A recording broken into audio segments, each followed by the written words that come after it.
learn from the Brexit trap and reform. That is the impassioned message from French President Emmanuel Macron to kickstart his European election campaign. Macron's open letter appeared in 28 newspapers across all EU member states, and in it, he laid out a series of proposals for a, quote, Europe Renaissance, as you were talking about earlier, and called on the EU to make fundamental changes on migration, defence and corruption. Now, he also warned about the rise of nationalism and, well, Brexit.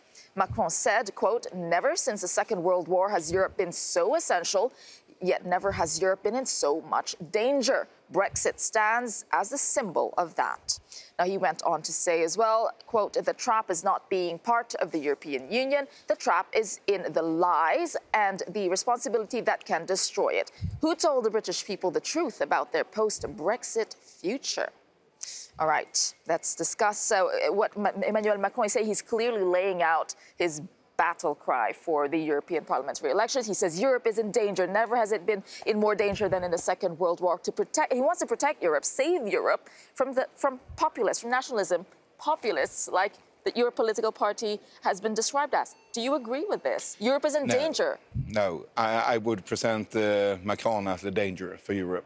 He is the Prime Minister of France, a member state in the European Union, and yet he wants to give all the powers to a suprastate, like the European Union, that will be the ones who are deciding everything happening in the country. And this is pretty much the way Macron has been from the beginning. He started out in the French elections by saying, just vote for me, I will give everyone everything. Not a problem. Well, look at France now. Well, that's what he says populists are doing, promising everything. Yeah, but he is doing it. Look at the streets in France. That's the problem. You fault him for it, but populists are doing it. No, not at all. When we are saying we want to have more power to the member states, that is not populism. That is realism, of course, that the elected government in each country should have the final saying of their own country. That is realism. That is not populism. That is an election battle. That's an idea. You know, it's not a certainty. It's an idea. You espouse one political view. He's simply trying to appeal for voters who may well want a deeper, more federal, more integrated European Union. Christine, I would go to you. Well, do you agree that Europe needs saving, first of all? Well, I think Europe needs democracy. And I think is absolutely not federal, because it's really supporting the fact that member states, the Council, support Europe, but not the European Parliament. Is in a form of intergovernmentalism position, but it's not democracy. What I want to say about what he said, just as usual, when Emmanuel Macron speaks about Europe or writes about Europe, it's good, but the acts are so different. We have Dr. Emmanuel and Mr. Macron, and the problem is there. This is the gap between what he says and what he does. An example, asylum package, the refugee. He says we have to be stronger in Europe to welcome refugees, but all the French ports were closed when the boats were arriving around the coast. So where is the... So you don't think he's the savior of Europe at all? You don't agree with that? No, he's not. Right. This is the people, and this is parties, and this is democracy. Not one man can't be the solution. And, I really hate the fact that we could find a man as a savior. I mean, clearly he's laying this out because of what, not just Macron, but a lot of countries, politicians in the European Union worry about populists and nationalists winning in the European parliamentary elections. Is it a little bit too late at this point to be, having this battle cry and taking not really, votes because from them? I think most voters only start to turn their attention to elections kind of as it draws closer. And this clearly is a pitch, some would say, using But it feels the presidency disingenuous, doesn't it? Like, now you're listening after all the problems that we've had for the last few years. Well, but it's not just a pitch, I think, to voters in France. It's a pitch to voters in Europe. I mean, but what is interesting, he would argue that he is listening, because not only was he focusing on kind of liberty and the necessity to protect democracy against foreign influence and foreign money, but there was a very, very telling aspect to the speech, which was about protectionism. That clearly people in Europe feel insecure at the moment, not necessarily, particularly around the issue of migration. And he latched onto that, flipped it around instead of saying what Viktor Orban and populists would say on the right, that actually nation states need to protect their own borders. He says that Europe needs to protect its external border, but ultimately the solution to asylum seekers and to migration is on a European level. I mean, now, as I said, that is a pitch to voters. Yeah. The interesting thing is, will it win through? Well, you know, I think there is an electorate out there, a section of European society who actually do want more Europe, who do want a deeper sense of the European Union. And that may well appeal, this message. I mean, we're going to go into the detail of what Macron was saying, but for now, after we've heard Emmanuel Macron's vision, we do want to know what European citizens think and what do they think of his plans. Let's talk to Alex Morgan in the Cube, who has this part of the story for us. Alex? Well, Tessa, have a look at this. French, of course. Then we go into Estonian, Latvian, Slovenian. We keep going down the list. I don't normally talk from paper, but this was how Emmanuel Macron got his message out on social media. In all these languages, here the English. Here the English. You can see how many there were. Posts in every language of the EU. Citizens of Europe, the president said, I am addressing you because time is of the essence. Now, of course, Macron often described as a saviour of Europe, wasn't he, when he was elected? So how did this message go down? Well, for some, this roadmap cemented Macron's status as the saviour. Look at this. This is from an Estonian researcher. She says here, the fact this letter is published in the EU's official languages shows both the ambition but also the surprising humility in Macron's attempt to reach all the citizens and member states. So a sense here that Macron is leading the way, bringing people together.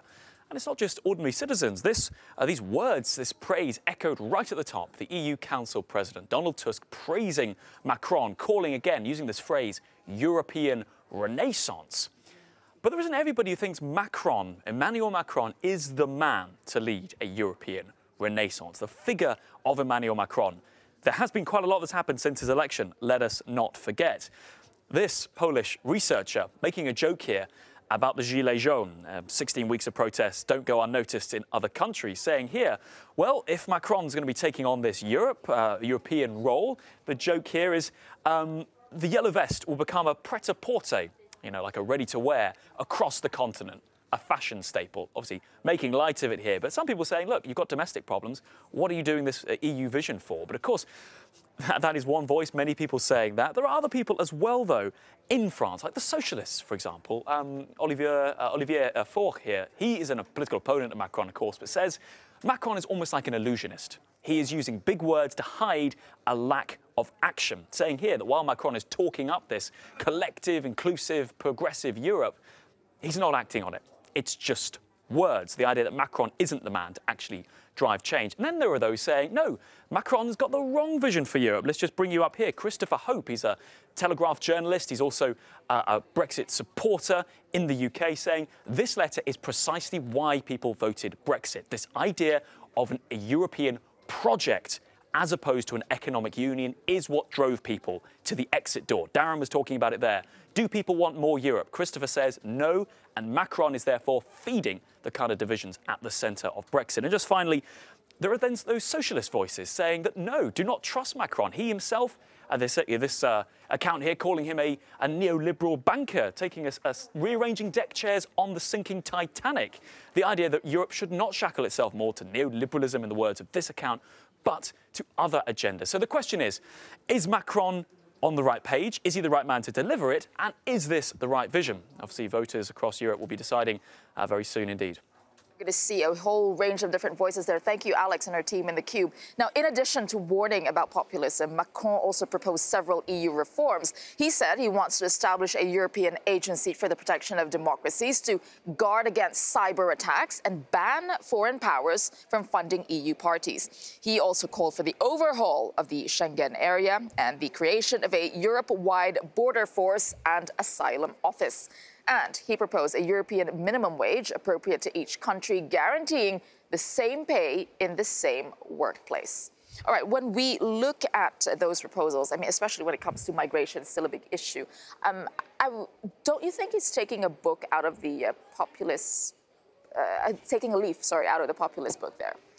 On the migration issue, just like I said, we have an asylum package on the table, voted by the European Parliament and waiting for the Council. So even France, even Macron and his government to say, OK, we will work on this asylum package. And he didn't do anything about it. When the boats were on the Mediterranean coast, French coast, he didn't allow the boats to welcome them. On another topic, which is on his tribune, is about the trade agreements, the international trade agreement. He says we have to protect our social and environmental norms. Right. So why was he in favor of the CETA, of the trade agreement with Japan, and to work with it? It's not relevant. It's not credible between what he writes and what he said. So this is a real issue. And we have a problem because everyone says he's a savior in front of the populist. But we have democracy. We have left parties and we have right party. He's clearly on the right parties. Which part of that do you not agree with? I mean, I don't, that man, I mean, he is the one you should actually be calling populist here. He is trying to sell a message no one wants. He made a failure of himself. Don't you agree with stricter borders? Don't you agree with that? Yeah, that is one of the things that is good. But look at what he have done in France after he came into position as the prime minister. It's a mess all over the country. Now he wants to sell the same idea to the rest of Europe. No, thank you, Mr. Macron. Stay home. So why is En Marche ahead in the polls again? Why are they the most popular party in France? Where are the socialists in France? How are they doing in the opinion polls?